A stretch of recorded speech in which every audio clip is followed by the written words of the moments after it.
Godzilla NES. Welcome back to another one. Apparently this is a crazy creepypasta about Godzilla.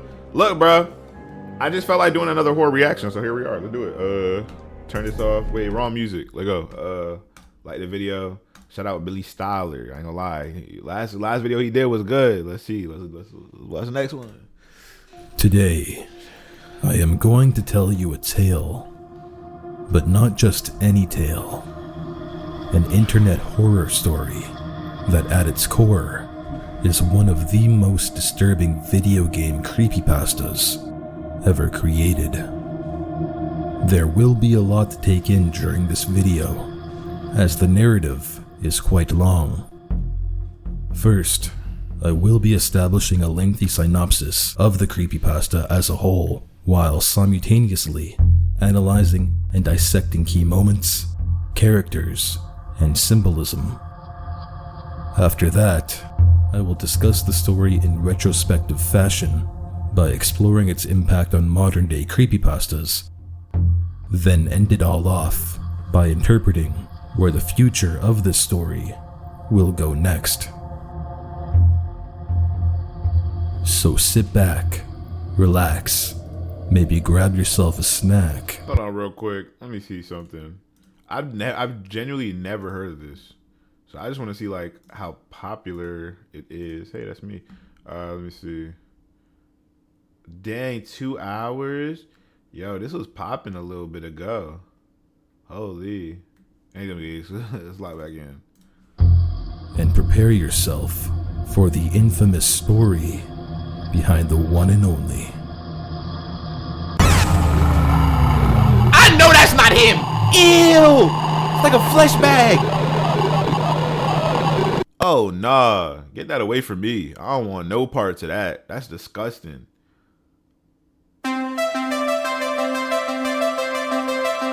Yo, what are we watching? Hold on. Let me lock it. Yeah, it's kind of good.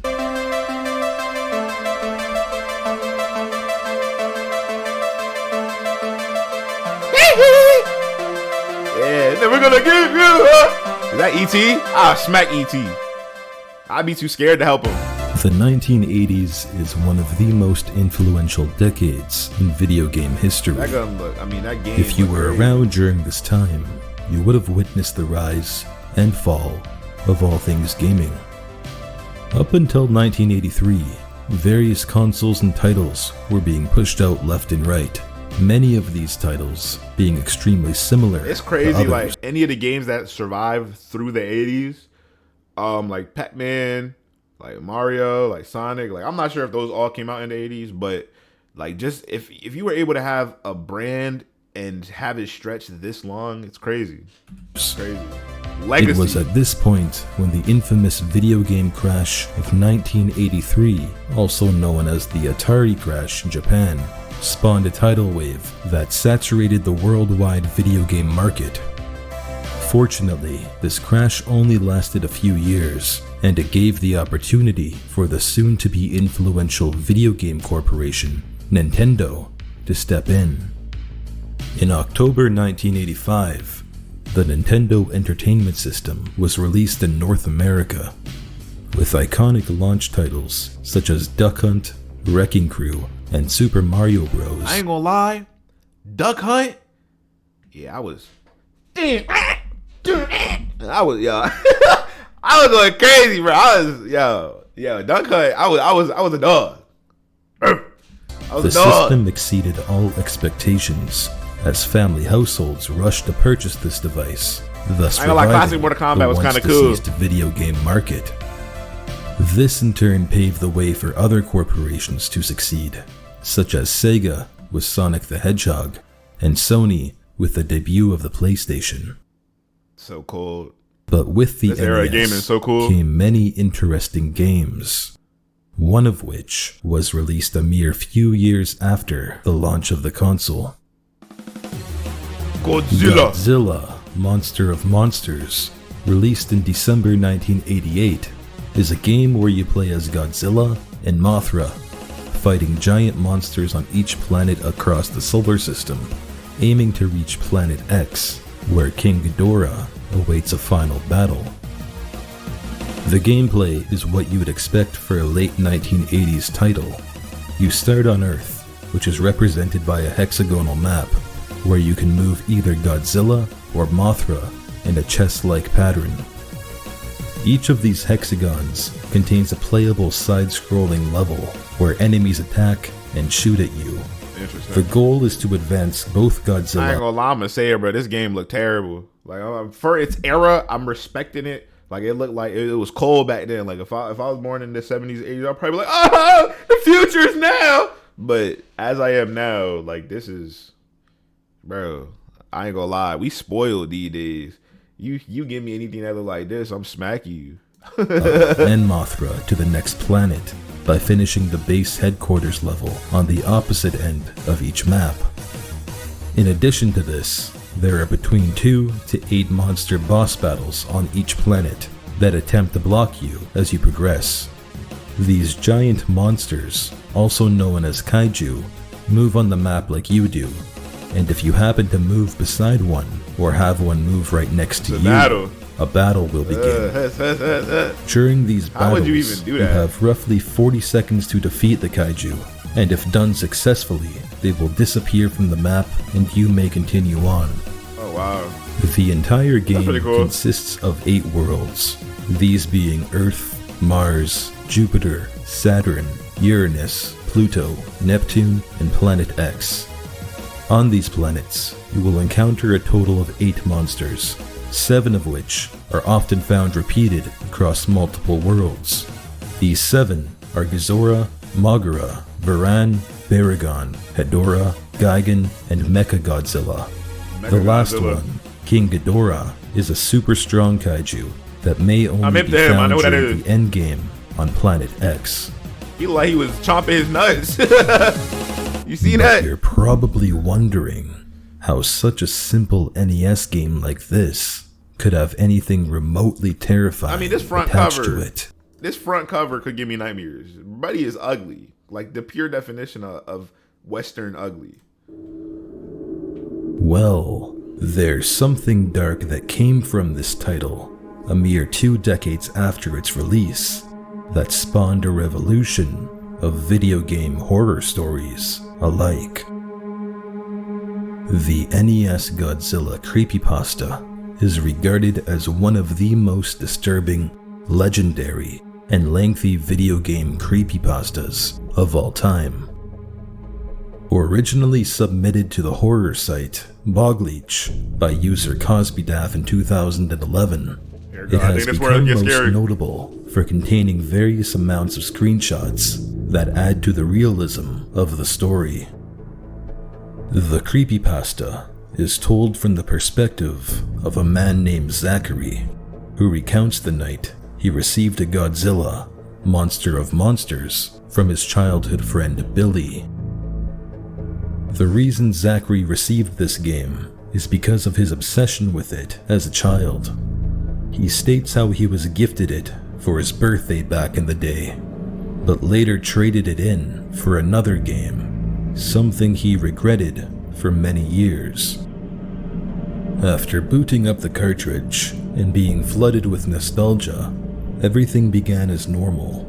The title sequence, first world, and levels were all like he remembered, up until that first fight with Ghidorah, that is. You see, partially through battle, the game glitched out, and Zach had a hard time getting any attacks in. Like I said earlier, battles only last for a maximum of 40 seconds at a time, before you have to restart and try again. But Zach explains, this fight lasted for 5 minutes, before the entire screen began glitching, and became unplayable. Oh my god! Oh, I thought somebody was stabbing the butterfly.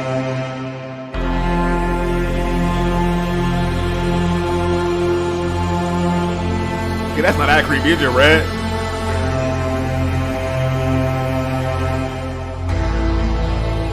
As most NES players would, he pulled the cartridge out from the console, blew in it, and reset the game. Afterwards, everything seemed back to normal. Zachary finished playing Earth with nothing out of the ordinary and proceeded to the He next liked the game level. that much. He got it instantly and started going crazy at it. Like he didn't even wait. That's ridiculous, yo. I'm not gonna lie, I probably would have been like the next week. Mars. He got the game and went straight to work. Then But again, this is where problems began. never mind, because I'm thinking of this as like a current thing where we have so many distractions and so many different consoles and gameplays and things of that nature. Where back then, that's probably like peak gaming still. Like, you know, like 2K17 was peak gaming. Sometimes you want to go back to that, or like FIFA 15. Yeah, bro, peak gaming. And rising again. After defeating Godzilla for a second time, the screen began glitching out again. This time, with Godzilla's eye spawning all over the screen in a dark red color. It's still not that creepy, but at this point in the narrative, it's Zack decent. proclaims his regret on ignoring these glitches, foreshadowing something more sinister later on in the story. Yeah, I would have been probably But stopped of playing. course, as most creepypastas go, he continues on anyway. In the next boss battle, he encounters Mogura, this time twice the size he is normally. After a swift fight, instead of sinking to the bottom of the screen after death, as per usual, Mogura's sprite shattered and began melting, which of course never actually happens in the real game. Then, strange enough, Zack found the next monster to be Titanosaurus, a kaiju never before seen in the original game. Wow. Nothing strange happened during this That boy probably thought it was a DLC which pack. led Zack to Yeah. believe he must have an early copy of the game, which would explain the glitches, never before seen effects, and new monsters. After fighting his way to victory and proceeding through Earth's headquarters level, he expected to be greeted by the word Jupiter, but instead was confronted with a new planet, Pathos. What? And then the music, chill. If you thought things were wrong before, then this is the moment when everything in the game broke down. Upon initial glance of the world map, Zack noticed many irregularities from the game he remembered. Yeah, do look. Instead of green, the color Blue. of the map was blue. They The look level wavy, though. icons changed from their usual shape to strange rock-like structures. The music was also more ominous, giving Zack an unsettling feeling. And in addition to these changes, he noticed a new character on the board, Biolante, who wasn't even created He, like, until hunched over. 1989, a whole Look year like a pervy old man. You don't even look like an alligator. after the creation of Godzilla NES. You know, that's Zack what all kept of this remind me of. The FNAF level where you got to walk through the building. That's what I was thinking about. Convincing himself He looked like Purple Guy. this was still an unreleased version of the game, possibly even created to hype up the upcoming 1989 Godzilla movie at the time. But oh, was he so wrong. The levels were ominously empty, void of all enemies and ambience. In contrast to the unsettling red moon above the player's head. But it wasn't until the boss battles where things took a wild turn. Although their kaiju on the board looked as they normally do, the monsters during battle were completely wrong in every way possible. Yo, he look crazy. These mutated Look like a beasts, nucleus. like most things shown so far, were never ever seen in the original He game. got a, yo, I In mean, he fact, fighting now, none he of them boxing. even currently exist within the entire Godzilla universe. And I know I keep saying this over and over, but bear with me for a moment here. Although these moments Zack experienced could be described as eerie, unnatural, and/or disturbing, they aren't even the most unforgiving part of this narrative, as it's at the end of Pathos where the most pivotal moment of the game steps in. The moment that changes everything about this story. Which is what? Oh, here we go. Oh no. Nah, it look like Alien. Alien vs Predator. I just watched the new one, Alien Romulus. That movie was fire. They had the tall white homunculus at the end. I would have gave him a smooth drop kick from the top turnbuckle.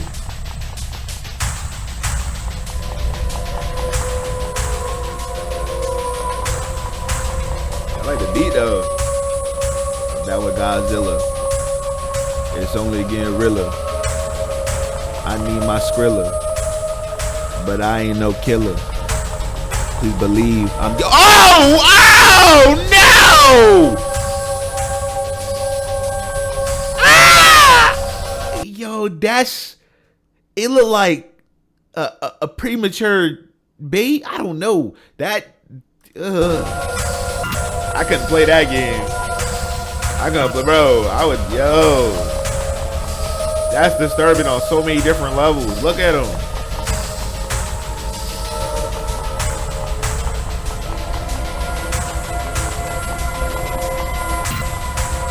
He tried to grab him. Like, yo. What's going on with the game?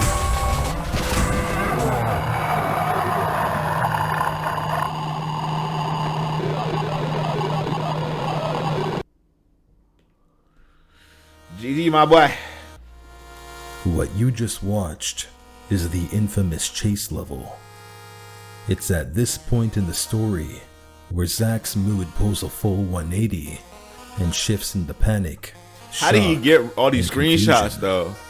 It's also the moment where we meet Red, the demonic-looking spider creature aimed to instill a specific type of fear into the protagonist and the reader.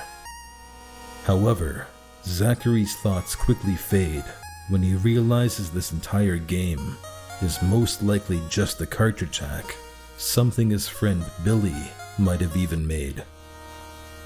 But even if it wasn't Billy, Zach knew there couldn't be anything supernatural about a video game. So you kept playing? Even with a character as terrifying as Red, who I will come back to later on in the story, by the way.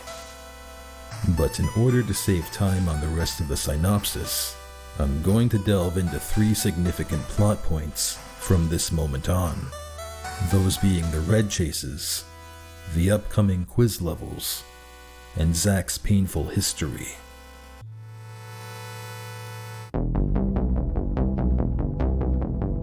In the next 5 worlds, named Trance, Dementia, Entropy, Extus. Are we serious? What it? And Zenith, which take Why would you keep playing? the place of the planets Jupiter, Bro, planet who is X. this brother? Zack comes across a strange mechanic that unintentionally adds the inexplicable cherry on top to the story. Meet Face. What who is just that? Like a an Skittle. unequivocal face who resides within the quiz levels. In these levels, marked with a question mark on the world map, Zack finds 2 boxes with yes and no marked inside them. What topic in and chat? Face perched in between. I'm taking the cartridge out. That's On my each answer. planet from this point on, Face asks Zack a series of 12 questions. Some of them as simple as, is the sun hot? Or is water wet? But sometimes, they are a little too personal. Such as, do you like hurting people? Or, have you been stolen by a family member?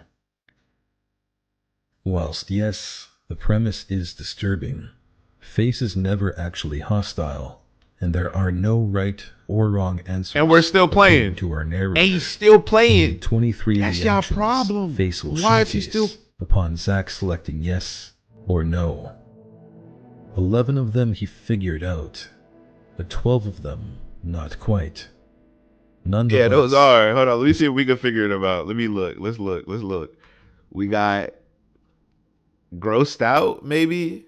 This is like a bold, serious face, like a Sigma look, you know? I don't know. That's what that mean. The 4th one, he feeling rich. He feeling like he got his Benjamins. The fifth one, that also looked like a bit of disgust / like confusion. Number 6, he just being weird. Like, you like, oh, all right, we being weird. Number 7, are you serious, my brother? Number 8, I feel like he trying to be a little funny, a little goofy. Number 9, like, this like remind me like when people put on a COVID mask. Number 10, either he's a clown or you're a clown. Number 11, he's thinking about it. Number 12, he fake mad. That's my response, bro. Y'all comment down below. I'm gonna pin the first person who does all 12 of these. So it's always a recurring event on each of the levels. Something that felt like a breather for Zachary. Zach sometimes even received new characters to play as from Face. Would you like a new mod? That's up until crazy. The ending, that is. Which I will come back to later. Next comes Red. Unfortunately, its chase levels are also recurring, but with a twist in each iteration. Is that a baby or a turkey? What I just... At the end of Trance, the same planet where Zack met Face for the first time, Red's level begins with platforming obstacles. Oh no. That Red crushes and eats as it chases Zack. It differs slightly from the first encounter, nonetheless, still follows the same mechanics. But the true terror comes when Zack outruns Red and beats the chase level. In ecstatic gamer fashion, Zachary proudly roars, "Not this time, asshole."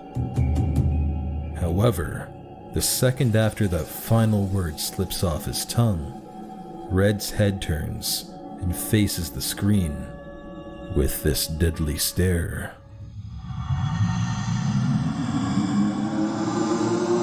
Oh nah! He wanna keep playing the game, right? You wanna keep playing the game, right?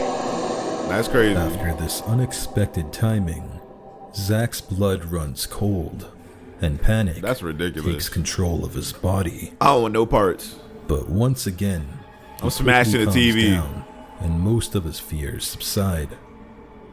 It's this moment that adds to the overall realism of the narrative. You see, many creepypastas at the time relied on hyper-realistic graphics and the narrator being oblivious to the fact that such things just don't happen in real life. The fact that Zack ultimately dismisses Red Stare as just a coincidence and holds on to the idea that he's playing a hacked cartridge is a long departure from what most creepypasta writers did at the time. Nah, I'm not gonna And lie. in my opinion, That's smart. It's more realistic. It is more real for sure. And I agree. therefore, a lot scarier. I agree. A Although third we time. know that something very wrong will end up happening to Zack later on, We don't know due to that. the nature of this story. I guess We still I have ain't a know. moment of empathy for him during this I scene, ain't know that. as it's also how our mind would work if we were ever put in this scenario.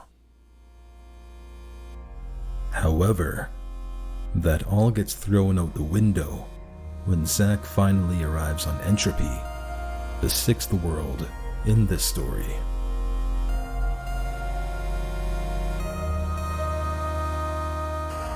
After navigating through a series of harrowing levels, Zack finds himself in a more tranquil, yet unnerving one.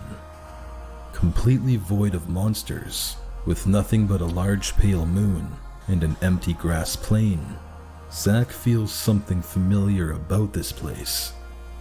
After a bit of navigating, he comes across a body of water. At this moment, the moon breaks open, and Yo, a is that curled up humanoid figure falls into the water. Yo, I ain't gonna lie, this game And looks seconds crazy. later, a monster dubbed as the Moon Beast appears. But this Look is like when a the dirty game mosquito. truly shows its metaphysical side and shatters that boundary between reality and fantasy, as this appears on Zack's TV.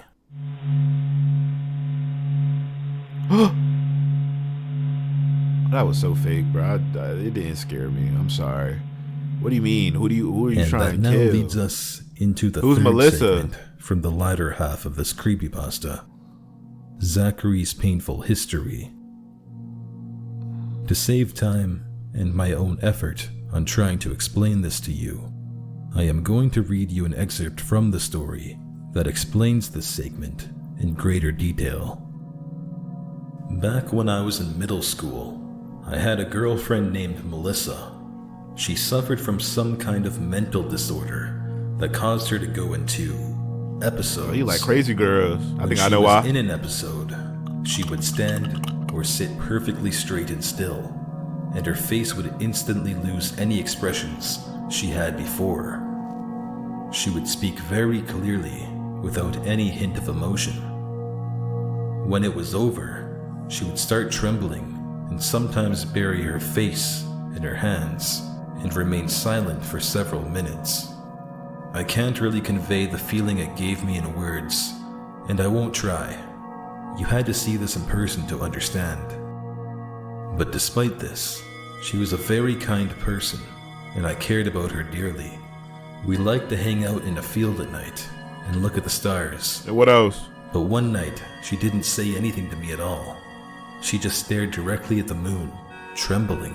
LOL. I tried to talk to her, but she suddenly sprung up and ran right into traffic. What? I tried to stop her, but I was too late. She got hit by a truck and was killed that night. I looked her right in the eyes when the wheels went over her neck. That sight has always haunted me. Hell, boyfriend, you couldn't It's stop her. after this scene where the story reveals its I secret feel bad symbolism though. that has been hiding in plain sight all over the narrative. Oh. First, we can view such symbolism hiding within the names of the planets, specifically Pathos, Trance, and Dementia. Oh. These are qualities relating to Melissa's tragedy, stemmed from the illness that forced her into periods of suspended animation, and her eventual death, that Zachary has a difficult time reflecting back on. We can also find this symbolism in the beginning of the story, when Zach experiences the first of his few glitches. Remember that battle with Godzilla, where the screen glitches into a sequence of red eyes that spawn all over the screen? Well, it wouldn't be too doubtful to pinpoint this as a symbol for Red's Eye. Watching the narrator play and waiting for the moment to reveal itself to him, especially since we now know something in this game is sentient and is attempting to communicate with Zachary.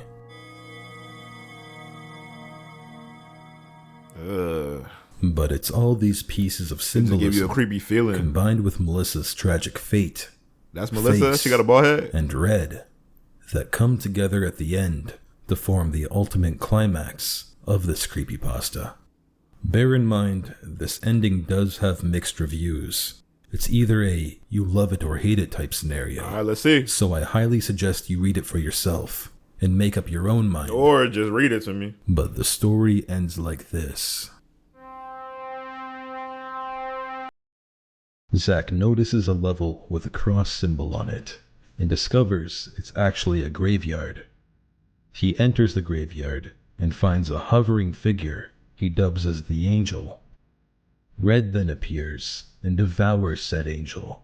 And Zack flees and loads the final world, Zenith. Here, he first enters the quiz level, as per usual, only to find that Face has been killed. What? How? Oh! What if he don't get out? What if he press no? Oh, it don't matter. He continues on and fights through a series of grotesque monsters, until he arrives to his ultimate showdown with Red. During this battle, any attack Red hit him with in the game, Zack felt in real life, including... Are we serious? Real life? And you still want to play the game? Yo, y'all some hardcore gamers. I don't know if I'm a gamer on that level. That's crazy. the immeasurable pain felt by Red's fire blast. Zack also had no control over his body anymore. He couldn't even turn off the game at this point. He would Only just- use his fingers on the controller to attempt a victory or die a painful death. You gotta lock in. This is where you lock He in. had an incredibly difficult time getting any hits on Red, as it was crushing all of his characters. Without any other hope, Zack sends in his last character, Godzilla. Here, Red tells Zachary that it was the one who killed Melissa. Red was the virus in her brain, responsible for her episodes So how you end up? and eventual death. A now distraught and angry Zack not only fights for his life, but for the life of his dear friend Melissa. However, before Zack could even attempt to destroy this beast, Red opens its grotesque maw as wide as possible and consumes Godzilla whole. Bro, that's cheat. Why he keep cheating? This dramatic music. Yo, you When can't he do accepts his that. death, Zack gives up. But moments later, the angel from earlier interrupts the battle and reveals itself to be the spirit of Melissa. Right, that makes sense. She confesses Red has been torturing her spirit and warns that Red will do the same to Zack if he loses this battle. And just before she fades Yeah, this would be a away, fire game she plotline though. bestows Zachary the new character.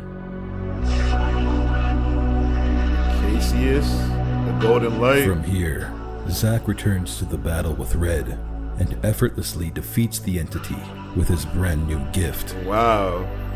After defeating tough. Red, Zack finds he has been teleported back to the graveyard, and Melissa thanks him for saving everyone and promises they will see each other again. What? Bro. During the epilogue, which takes place 3 weeks later, Zack finds himself still shaken up from the experience. During those weeks, he confronted his friend Billy about the game, who understandably has no idea what he's even talking about. Billy then proceeds to talk to the person he got. And just so to clarify, I thought it was a pretty good ending. I mean, I don't know where else they wanted this story to go. I felt like it was cool. But let me know what y'all thought in the comments. The game from. But the same thing happened, and so on. No one ever experienced what Zack experienced. It was a personalized game, just for him. He thought a lot about destroying it, even wanting to toss it into the lake, but he couldn't. Half of him wanted to keep it intact because of the experience and because of Melissa. During the last few sentences of the story, Zack admits he put it up for sale on eBay, not because of the money or anything, but because he doesn't want to be the one responsible for the cartridge. And in that last sentence, the game is live on eBay, and Zack patiently waits for someone to take it off his hands. I don't want it. I don't think anybody else want it either. Oh, wow. Thank you for bearing with me through that very lengthy synopsis and side analysis. Now that's out of the way, let's look back and see why this story is what it is. According to Vengage, whom studied 72 popular creepypastas, they discovered there are a total of 7 vital elements required for crafting the perfect creepypasta story. First, you need the narrative to be written in a first-person perspective. This Right. gives the tale a more personal touch, like a friend telling you a story. Secondly, it needs to explore unexplained phenomena, something that the reader won't know about, thus allowing the element of suspense and/or surprise to take control. Additionally, the story should delve into themes of death or tragedy, include some sort of monster He even educating y'all boys. I ain't gonna lie, W creator, yo. or supernatural entity, showcase fear via photos and or videos, and finally, end on a cliffhanger. And it's all of these elements that, when put together, form one of the most disturbing and well-written creepypastas of all time. If you compare these points to other classics, such as Ben Drowned, Squidward, or even the Russian sleep experiment, you will notice they all share a similar pattern, but Godzilla is written differently. Its unique structure is split into various chapters, each ending on their own mini cliffhanger, in what could only be assumed to keep the viewer engaged. Zack was also not your typical protagonist. A lot of the time, main characters follow creepypasta cliches that make us scream at our computer screen at how delusional they can be. But Zack dismisses most disturbing story elements as complete coincidences. Fact. Something that any conventional person would do in real life. That is, up until the game enters his mind and pulls out his darkest memories, of course. But I mean, I'm sure we'd all be freaking out at that point too. That would never continued. But as I stated earlier, many who have read this creepypasta agree that the ending is a little too far-fetched from the rest of the story, especially when he ends up selling the damn cartridge on eBay of all places. Like, come on man, you said he didn't do it to be selfish, yet you were giving someone else a game that could potentially kill them. But I thought you killed the virus inside of the game. What's going on? Anyway, it does leave the story open for more, and that is actually the reason why it ends like this. You see, there has been a sequel to this creepypasta in the works for many years, titled NES Godzilla Replay. In this story, a guy named Carl purchases Godzilla Monster of Monsters from Zack on eBay and discovers his own personalized anomalous adventure. The story is still in development, but parts and snippets of it exist out there, as far as I'm concerned. But the reason this sequel isn't ready yet, and I'd say this is also the reason why the original creepypasta is proclaimed as one of the best, is because the author, Cosbydaff, is actually a professional artist. They are the one who created every single monster, anomaly, and terrifying moment found within the screenshots of the original story. That's crazy. They are also the one building the world of the sequel from the ground up. But for now, we will just have to wait for the long-awaited sequel to find out what eventually happens after the game is booted up again. But as always, thank you so much for watching, and good night. Wow. Can't lie, that was fire. That was fire.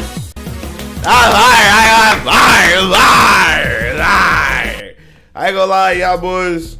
If y'all enjoyed that, make sure you like the video. Make sure y'all comment that y'all want part 2, because the part 2 of this video is out. The part 2 of the creepypasta is out, but I ain't gonna do it if you guys don't want to see it. Do it on my own time. Either way, thank you guys so much for watching. Make sure you like, subscribe, comment. Let me know what you guys want me to react to down below in the comment section and the community tab. And I'll see you guys next one, bro. Peace out and have a good rest of your night.